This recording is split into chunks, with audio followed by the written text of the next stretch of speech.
So all there ever is this moment. There's never another moment. There's never a future moment or a past moment. There's only ever this moment. No matter where you go, no matter what you do, it's always the same moment, no matter what. You can't escape it.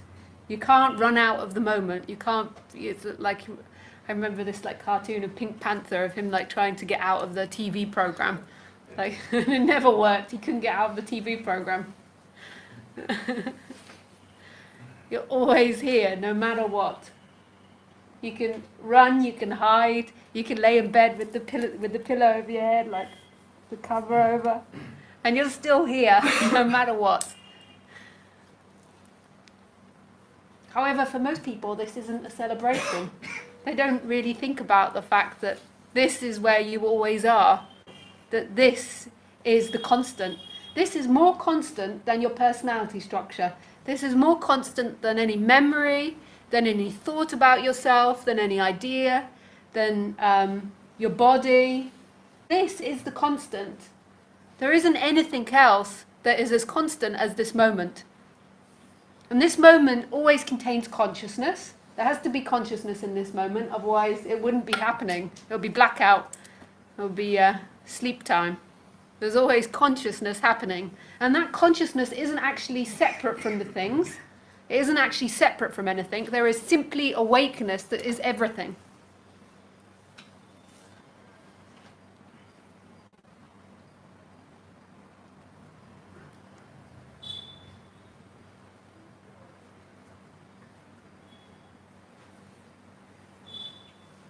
And what else is there? There is the sense of existence. There is the sense of being, the sense of alive presence, that this is always here. This is the birthright, no matter what. When you wake up in the morning, this is always here.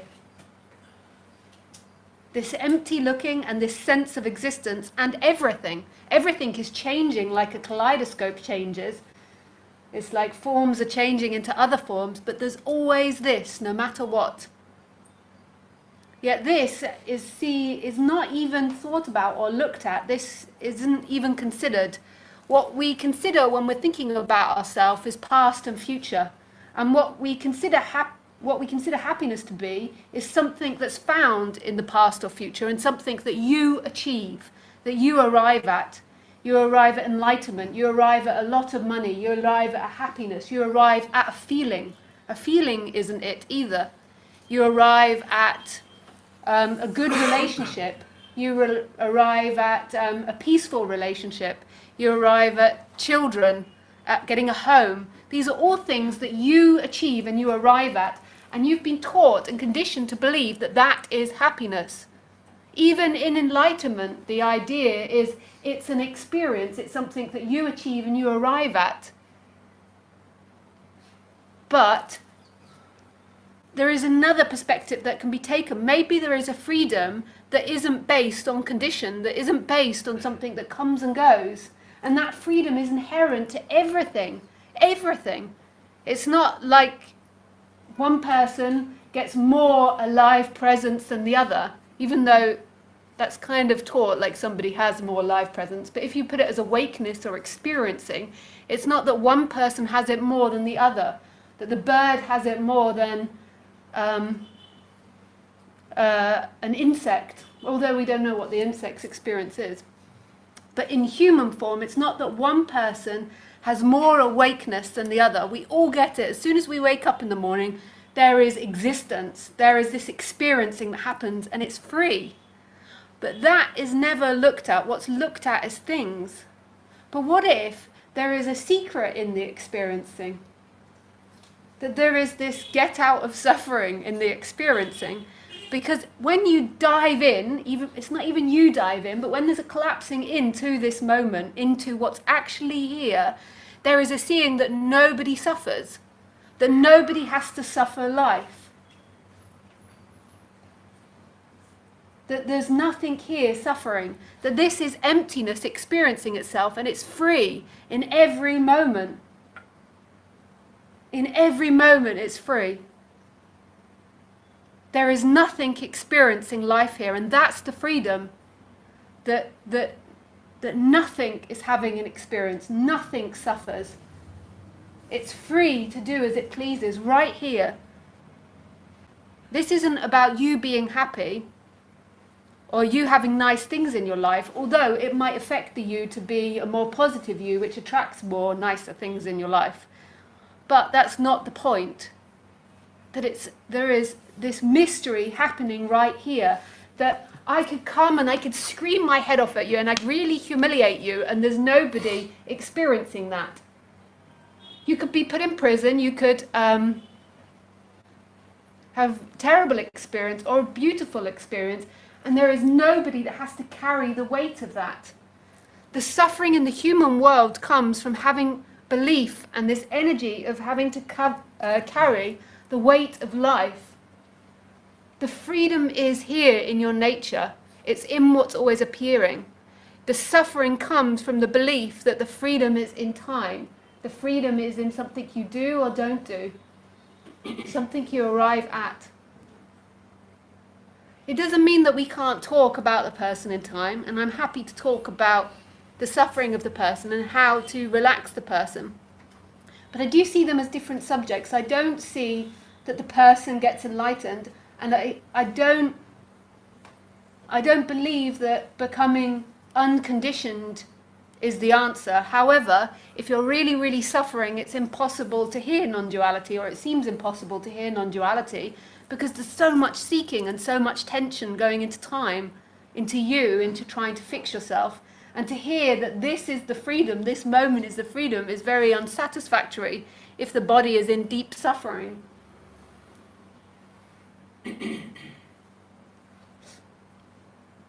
So it doesn't mean that working on the person is a lesser thing. It doesn't mean that at all. It means that you don't become enlightened from working on yourself. And I feel like that's an important distinction to have in your head.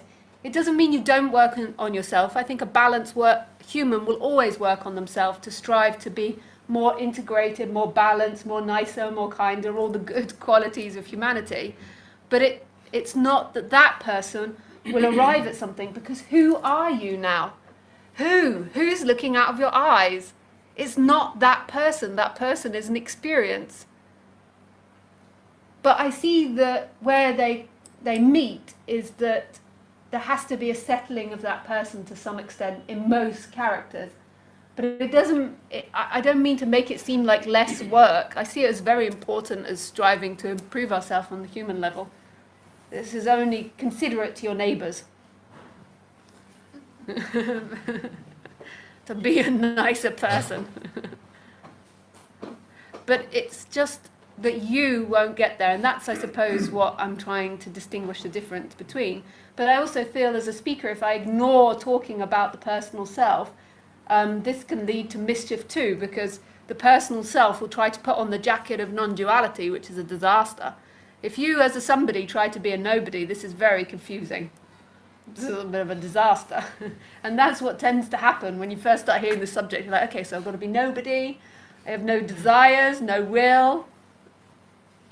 I don't want anything. There's nothing to do. This is not a balanced person. This is not a good idea. So non-duality isn't meant to be taken on the human level. Some of the non-duality teaching can be very relaxing for the human and can be good to relax your person, but it's better to not, if you feel like you're somebody, not to try and be a nobody.